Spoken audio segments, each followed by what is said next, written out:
राधे राधे दोस्तों, आज हम आपको सुनाएंगे सावन शिवरात्रि व्रत की कथा। भगवान शिव कहते हैं कि सावन शिवरात्रि की कथा करने या सुनने से सावन शिवरात्रि व्रत का पूर्ण फल मिलता है। मान्यता है कि इस दिन शिवरात्रि व्रत कथा का पाठ करने से भक्तों को बहुत लाभ होता है और उनके जीवन में सुख समृद्धि का आगमन होता है। दोस्तों, अगर आप हमारे चैनल पर नए हैं तो प्लीज़ हमारे चैनल अपनी संस्कृति 01 को लाइक करें, सब्सक्राइब करें और शेयर करें। एक बार माता पार्वती ने भगवान शिव शंकर से पूछा, ऐसा कौन सा श्रेष्ठ तथा सरल व्रत पूजन है जिससे मृत्यु लोक के प्राणी आपकी कृपा सहज ही प्राप्त कर लेते हैं। उत्तर में शिव जी को शिवरात्रि के व्रत का विधान बताकर माता पार्वती को यह कथा सुनाई थी। शिवजी ने देवी पार्वती से कहा, हे देवी, एक गांव में एक शिकारी रहता था। पशुओं की हत्या करके वह अपने कुटुंब को पालता था। वह एक साहूकार का ऋणी था, लेकिन उसका ऋण समय पर ना चुका सका। क्रोधवश साहूकार ने शिकारी को शिव मठ में बंदी बना लिया था। संयोग से उस दिन शिवरात्रि थी। शिकारी ध्यान मग्न होकर शिव संबंधी धार्मिक बातें सुनता रहा। चतुर्दशी को उसने शिवरात्रि की कथा भी सुनी। संध्या होते ही साहूकार ने उसे अपने पास बुलाया और ऋण चुकाने के विषय में बात की। शिकारी अगले दिन सारा ऋण लौटा देने का वचन देकर बंधन से छूट गया और अपनी दिनचर्या की भांति वह जंगल में शिकार के लिए निकला। लेकिन दिन भर बंदी गृह में रहने के कारण वह भूख प्यास से व्याकुल था। शिकार करने के लिए वह एक तालाब के किनारे बेल वृक्ष पर पड़ाव बनाने लगा। बेल वृक्ष के नीचे शिवलिंग था जो बिल्व पत्रों से ढका हुआ था। शिकारी को उसका पता नहीं चला।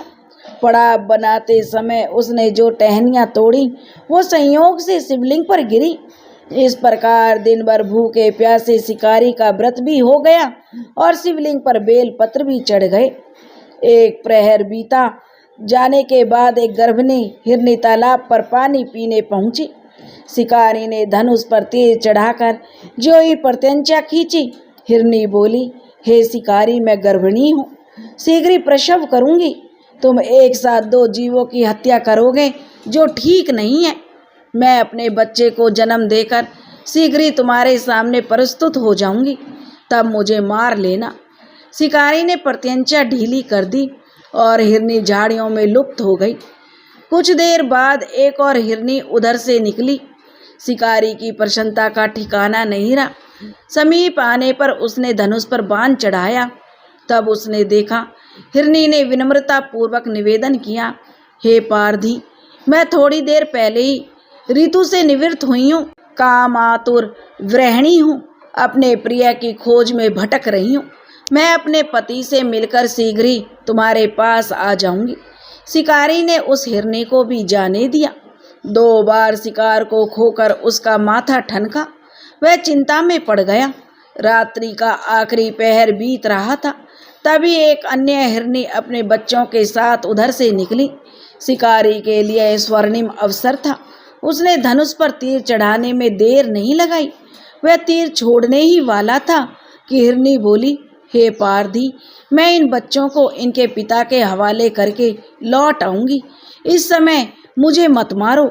शिकारी हंसने लगा और बोला, सामने आए शिकार को छोड़ दूं, मैं ऐसा मूर्ख नहीं हूँ। इससे पहले मैं 2 बार अपना शिकार खो चुका हूँ। मेरे बच्चे भूख प्यास से तड़प रहे होंगे। शिकारी के उत्तर में हिरनी ने फिर कहा, जैसे तुम्हें अपने बच्चों की ममता सता रही है, ठीक वैसे ही मुझे भी अपने बच्चों की चिंता सता रही है। इसलिए सिर्फ बच्चों के नाम पर मैं थोड़ी देर के लिए जीवन दान मांग रही हूँ। हे पारधी, मेरा विश्वास कर, मैं इन्हें इनके पिता के पास छोड़कर तुरंत लौटने की प्रतिज्ञा करती हूँ। हिरनी का दीन स्वर सुनकर शिकारी को उस पर दया आ गई। उसने उसको भी जाने दिया। शिकार के अभाव में बेल वृक्ष पर बैठा शिकारी बेल पत्र तोड़ तोड़ कर नीचे फेंकता जा रहा था। पाँव फटने को हुई एक हष्ट-पुष्ट हिरन उसी रास्ते पर आया। शिकारी ने सोच लिया कि इसका शिकार वह अवश्य करेगा। शिकारी की तनी प्रत्यंचा देखकर हिरन विनीत भाव में बोला, हे पारधी भाई, यदि तुमने मुझसे पूर्व आने वाली 3 हिरनियों और उनके छोटे छोटे बच्चों को मार डाला है तो मुझे भी मारने में देर ना करो, ताकि उनके वियोग में मुझे एक क्षण भी दुख ना सहना पड़े। मैं उन हिरनियों का पति हूँ।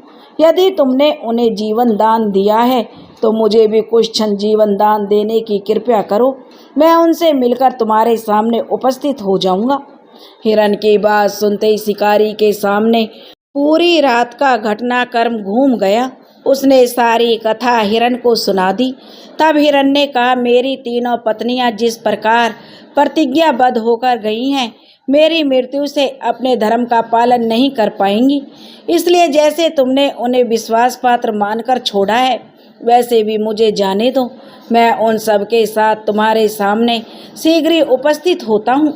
उपवास, रात्रि जागरण और शिवलिंग पर बेल पत्र चढ़ाने से शिकारी का हिंसक हृदय निर्मल हो गया था।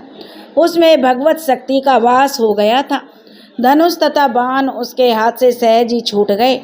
भगवान शिव की अनुकंपा से उसका हिंसक हृदय करुणानिक भावों से भर गया। वह अपने अतीत के कर्मों को याद करके पश्चाताप की ज्वाला में जलने लगा। थोड़ी देर बाद मृग सब परिवार सहित शिकारी के सामने उपस्थित हो गया ताकि वह उनका शिकार कर सके। किंतु जंगली पशुओं की ऐसी सत्यता, सात्विकता और सामूहिक प्रेम भावना देखकर शिकारी को बड़ी ग्लानि हुई। उसके नेत्रों से आंसुओं की झड़ी लग गई। उस हिरन के परिवार को न मारकर शिकारी ने अपने कठोर हृदय को जीव हिंसा से हटा लिया सदा के लिए और कोमल और दयालु बना लिया। देवलोक से समस्त देव समाज भी इस घटना को देख रहा था। घटना की परिणति होते ही देवी देवताओं ने पुष्प वर्षा की। तब शिकारी तथा हिरन परिवार मोक्ष को प्राप्त हुए। योग परंपरा में अनगिनत शिव की कहानियां हैं जो तार्किक अंदाज में अमूल्य ज्ञान देती हैं। हर हर महादेव, जय माता पार्वती। दोस्तों, अगर आपको यह कथा पसंद आई हो तो प्लीज़ हमारे चैनल को सब्सक्राइब करें, वीडियो को लाइक करें और शेयर करें। राधे राधे।